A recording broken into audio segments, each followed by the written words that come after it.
Le métier du porte-chaîne par Fenimore Cooper. Une saga comme vous en verrez rarement. Développer la colonie en y découvrant les us et coutumes des habitants de cette époque. Guerre, Indiens, Noirs, amour, colonisation. Voilà ce qui vous attend dans cette histoire si finement racontée.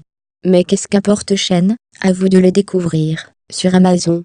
En voici un extrait. Est-ce arrangé? Heureux lilax-bush, heureux bosquet de lilas, jamais je n'oublierai avec quel délice j'irai dans ces grottes et au milieu de ces collines. Combien je me réjouissais de penser que j'étais le possesseur de toutes ces scènes de ma première enfance. Ce fut dans l'été de 1784 que j'allais me jeter dans les bras de ma mère, après une séparation de près de 2 années.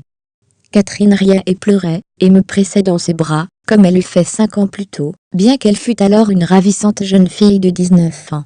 La tante Marie me donna une poignée de main, un baiser sur le front, et me sourit affectueusement, à sa manière calme et paisible. La maison était sens dessus-dessous.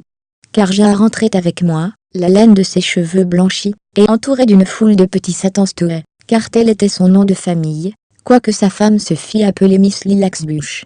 Enfants et petits-enfants, tous l'accueillirent avec des démonstrations de joie, et pendant 24 heures, ce fut un tumulte à ne pas s'entendre.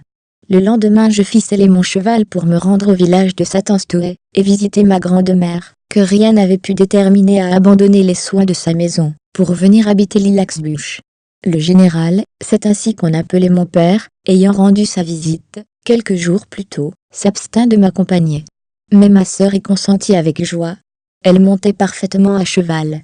Jaa, qui avait acquis le privilège de faire à peu près ce qui lui convenait, ou qui ne faisait absolument rien, lorsqu'il ne nous accompagnait pas en campagne, fut dépêché 1 heure avant notre départ vers Madame Littlepage, ou sa vieille maîtresse, comme le drôle avait coutume d'appeler ma grand-mère, pour lui faire savoir que nous nous invitions à dîner chez elle. Il n'y a pas chez nous de père, de grand-père, ou d'aïeul qui n'accueille autrement son descendant qu'avec un sourire de bienvenue, qu'il vienne peu, souvent ou comme il voudra.